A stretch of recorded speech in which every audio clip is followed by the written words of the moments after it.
Welcome to this free Presbytery gathering focusing on immigration, presented by the Immigrant Committee of Newcastle Presbytery. We hope this brings you some new information, raises some questions in your mind, or maybe gives you some ideas to use with your congregation. Do we have all the answers? Absolutely not. But perhaps we can help you imagine ways you or your congregation might want to be involved. The following PowerPoint was created by a subgroup of our committee. Thank you to Marty Yates and Alice Davis from Hanover, Marge Johnson from Concord, and a super big shout out to Chirito Cabachi Mateco, who wears so many hats in the Hispanic community, and we are so grateful that she could share her time and expertise with us. There are refugees and immigrants all over the world, but for today, we're going to be focusing on our neighbors to the south. Let's start by separating fact from fiction. The divisiveness in our country is causing people pain in other countries, especially for the people seeking asylum at our southern border. What are some of the facts versus myths that confuse this issue? Exactly who is coming across our border? Where are they from? Now, I realize that this is a very busy slide and probably too small for you to read. But what it shows is the history of the Central American region and the years of US government and corporate interference. There is plenty of blame to go around. No matter what political party is in power, be it as president or as a majority in Congress, our policies have not been beneficial to the affected countries. Nor, so far, has anyone been able to come up with a helpful plan moving forward. Immigration continues to be an issue in Congress and in our state legislatures as the immigrants continue to fuel our economy. First, let's focus on Guatemala. By 1953, the American company United Fruit owned 75% of the workable land.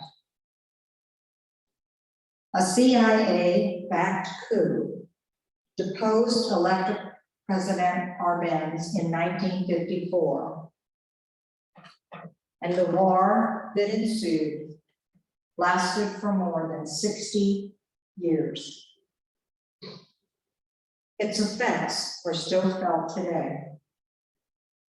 84% of the rural population is either landless or near landless. Only 2.5% of the landowners own 2/3 of the land. I was in Guatemala several times in the 90s, in 2005, and again a few years later. Unfortunately, each time, conditions have gotten worse. Looking at El Salvador, the history of violence was promulgated by US involvement. Consequently, there followed a civil war and the rise of gangs. 75,000 people were killed and over 1 million were displaced. The United States supported the right-wing government. US trained elite military units, provided weapons, helicopters, and $4 billion in US aid through the 1980s. Human rights violations and murders were common occurrences, including those of Archbishop Oscar Romero, the 4 nuns, and the 6 Jesuits. And many people just simply disappeared. The Civil War lasted from 1980 until 1992.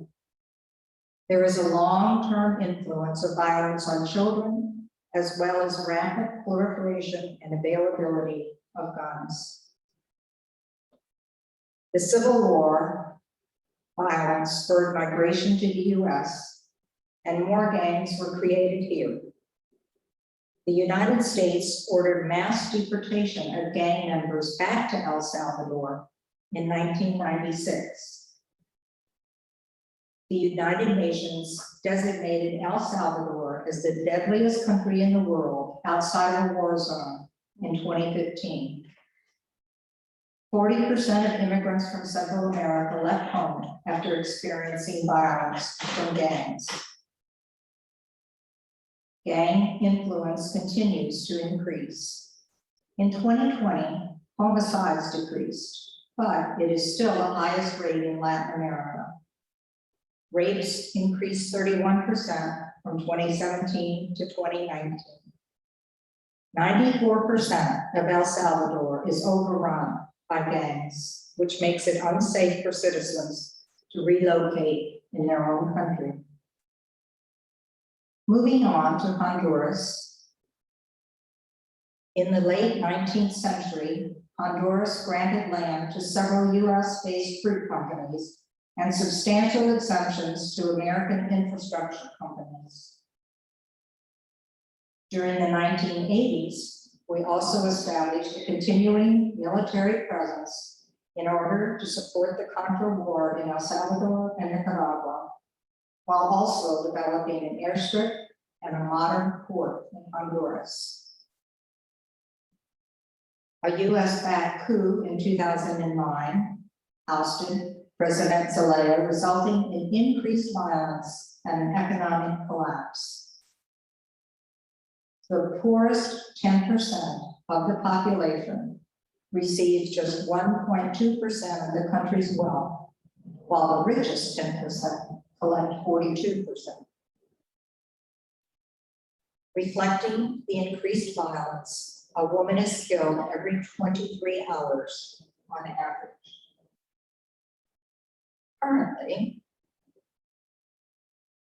the United States' involvement in this region has destabilized the countries politically, economically, and socially, resulting in the following reasons for migration.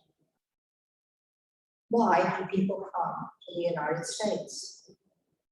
Some reasons include impoverishment, family reunification, violence and crime in their country, climate change, which affects what they can produce, and continued government corruption by US financial interests. Listen now to Aracela, a woman from Guatemala. Tengo 4 niños y quizás si yo no hubiera migrado a este país, mis niños no tuvieran oportunidades como ahora sí lo tienen, porque yo como no tuve oportunidades, no tuve una educación alta por falta de oportunidades, porque mi historia fue triste en mi niñez. A mi papá lo asesinaron cuando yo tenía 3 años en la guerra de los 80. Entonces prácticamente yo no tuve padre y por esa misma razón yo no tuve oportunidades para sobresalir en la vida. Pero bueno, al yo llegar en este país, pues tuve a mis hijos y siempre traía un sueño de tener un mejor futuro o seguir adelante, y porque no quería ver a mis hijos sufrir como yo crecí, como yo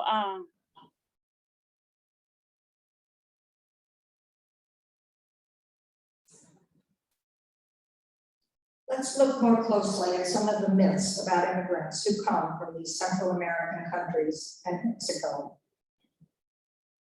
Myth number 1, they take our jobs. In reality, there's no such thing as an American job. Corporations will move jobs wherever they need to go to get cheap labor. Corporations want vulnerable, unprotected laborers who they can pay the lowest wage possible. Since the 1940s, the U.S. government has collaborated with businesses to recreate high-profit systems that were being undermined in this country by factory workers fighting for their rights. Agreements negotiated by the U.S. government on behalf of U.S. corporations include Operation Bootstrap, in which the U.S. provided incentives to relocate labor-intensive jobs to Puerto Rico, the Border Industrialization Program in 1965, in which U.S. businesses relocated to tariff-free zones in Mexican towns. The maquiladora factories in Mexico were run by a foreign company, and then the products were exported back to the home country of that company. Besides low wages, there are fewer environmental laws and concern for workers' safety. I was in a maquiladora run by Foster Cranch. The workers who were spray painting the glasses frames had neither eye protection nor any type of protection from the paint fumes. At one time, all Sears garage door openers and extension cords were made in the factories. And then there was NAFTA in 1994, which produced a wholesale move by U.S. industries in search of lowest wages. Today, 70% of Fortune 500 companies with labor-intensive production have taken their jobs overseas. In the interest of higher profits, U.S. corporations refuse to provide livable salaries and humane working conditions. And some American workers refuse to work in substandard conditions. So therefore, desperate immigrants fill that void. I live in Sussex County, and the poultry processing plants are an excellent example of this. Jobs are created in response to increased consumer demand. Increased immigration creates more consumers. As more consumer goods are needed, more jobs are created. Myth number 2. Undocumented immigrants don't pay taxes. In actuality, no one gets a free ride. Even undocumented immigrants pay sales, gas, and property tax. In 2018 in Delaware, it's estimated that undocumented immigrants paid $23.9 million in state and local taxes, and that the DACA recipients paid $2.2 million. And remember, they also pay into Social Security and Medicare. According to the Congressional Budget Office, in 2016, 50 to 75% of undocumented workers have false papers, meaning that they are paying payroll taxes, which include Social Security and Medicare. Undocumented workers paid $13 billion to Social Security and $3 billion to Medicare. But because they are undocumented, they will never receive Social Security payments or Medicare benefits. Undocumented immigrants pay a higher state and local tax rate than the richest 1%. Myth number 3. Undocumented immigrants are a drain on our economy. In fact, they do pay Social Security, but they can't receive payments. They cannot use federal assistance programs. They use schools and emergency room services, but they support these programs through sales and property taxes. The only service used more by immigrants than by citizens is food assistance usually, and that's usually for their children, and those children are often US citizens. They use emergency rooms and Medicaid for acute, not chronic health issues. Myth number 4. They should follow the same immigration rules as everyone else. In actuality, that's an inaccurate progressive. Historically, European whites are given preference and an easier entrance. Strict immigration laws have restricted entrance of Asians, Eastern Europeans, and Hispanics. The reasons for immigration are different from before 1965. The 1965 law did increase diversity, but it created a legal versus illegal dichotomy. People are coming due to political upheaval, wars, gang violence, climate change, and loss of land due to corporate greed. Obstacles include a very complicated process. There is lack of access to consulates and racial profiling occurs. Immigrants are required to present proof of income, sponsorship, and employment. Very few people fleeing poverty and violence in a poor country can meet these requirements. Currently, a person from Mexico has about a 20-year wait, for a visa to be granted. The majority of undocumented immigrants, 65%, are here because they have overstayed their visas. The right to seek asylum is legal and even more complicated. Asylum seekers must be in the US or at a port of entry, such as an airport or an official land crossing, in order to request asylum.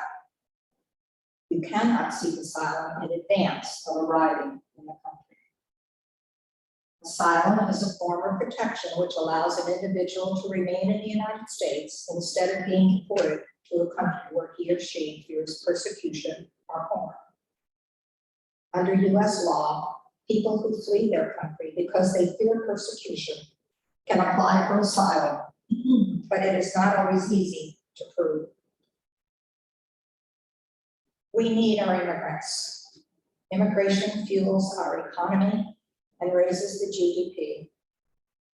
Immigration surplus is the net increase in the national income of a country that occurs as a result of immigration, which benefits all residents of that country.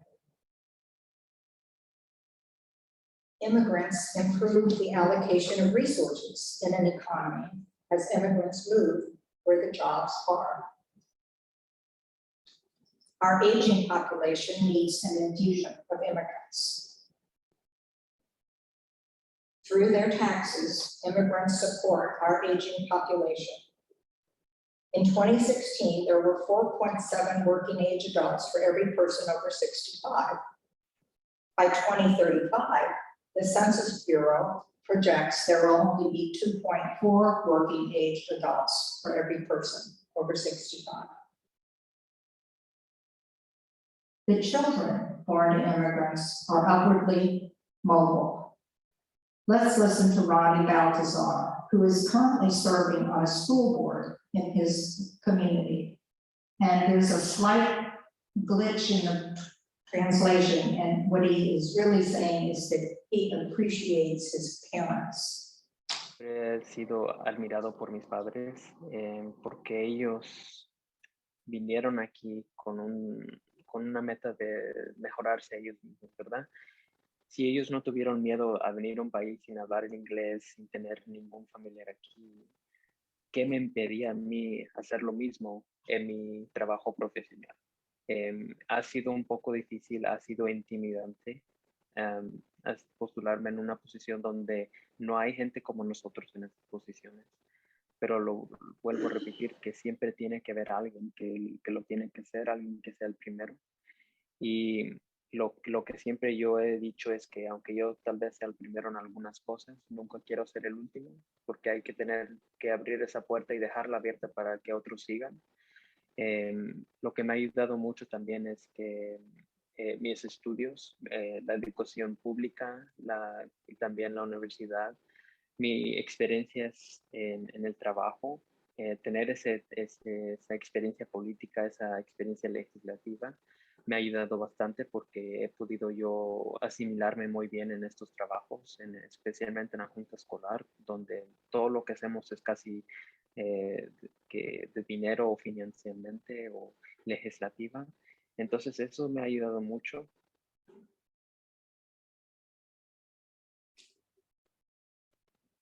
Immigrants feel constantly high employee demand for low-skilled jobs in our agriculture, poultry, meat processing, hospitality, and construction sectors. Granting citizenship for undocumented people will boost our GDP by $1.7 trillion over 10 years and create more than 400,000 jobs. Now listen to an undocumented contractor named Arturo. Así, ella le está echando muchas ganas y pues yo también estoy echándole ganas aquí para que ella salga adelante. Y tal parece que sí, nuestro sueño, primero Dios, se va a hacer realidad de trabajar en equipo. Ya le faltan un año más de la carrera, más su maestría, que es un año más, serían 2 años. Qué Sí. impresionante. Esos son los planes, pero pues a uno como no tiene documentos, sí tiene uno un poco de limitaciones, porque el gobierno a una persona que no tiene documentos no le da un número, te deja registrar una compañía, pero cuando tú necesitas comprar un camión para transportar cosas más pesadas, necesitas un número que se llama USDOT, un número de identificación del vehículo de transportación. Sí. Y si tú no tienes documentos, no lo puedes sacar. Necesitas ser una persona que sea ciudadana americana. Y entonces eso te limita porque tú tienes que moverte en un perfil bajo con camiones más chiquitos, con equipo más pequeño. Entonces, cuando mi hija venga y tome un porcentaje de la compañía, ella va a poder llevar a esta compañía a un nivel más grande. So what moral dilemmas face us? Immigration laws do not reflect our Christian values. Social constructs like borders should not outweigh humanitarian values. The U.S. government destabilized the region, leading to intolerable conditions for the population. We have accountability. People who are deported often are returned to a country other than their country of origin with no resources. What's to become of them and their families? Central American immigrants who are deported back to Mexico as a result of U.S. immigration policy now provide a significant new source of desperate, vulnerable workers forced to work for low wages. What is our responsibility? Here are some suggestions of things that we can all do. Continue support for the DACA students at Delaware State University and the University of Delaware. Advocate with your senators and congressional representatives to develop a pathway to citizenship for undocumented immigrants. Stay informed about these issues and provide educational opportunities for your congregation, such as this PowerPoint.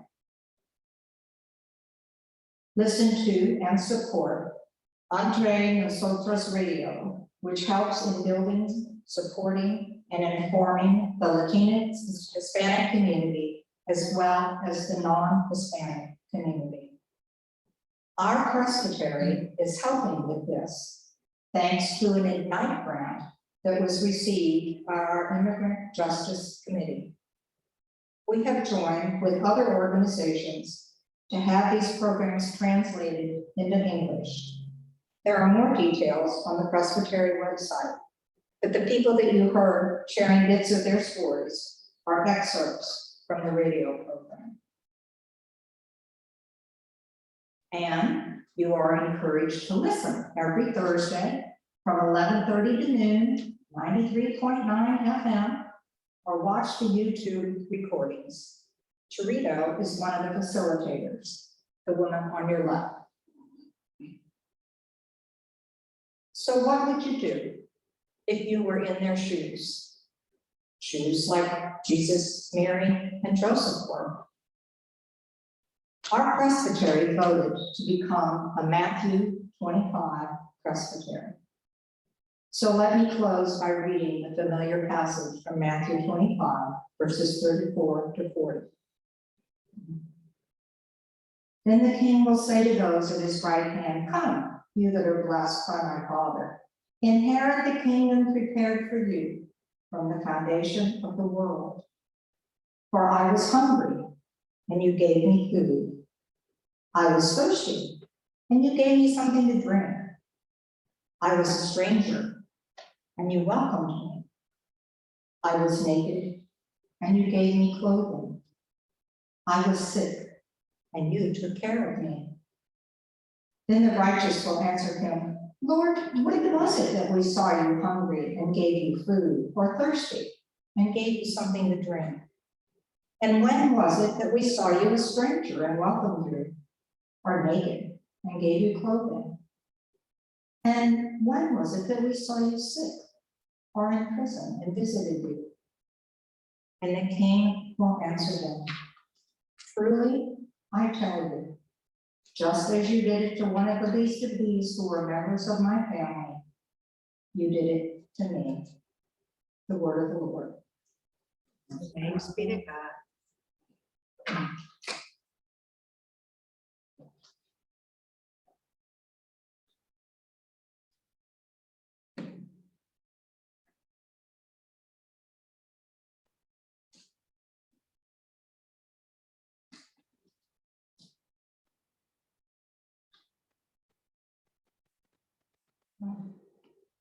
You don't need.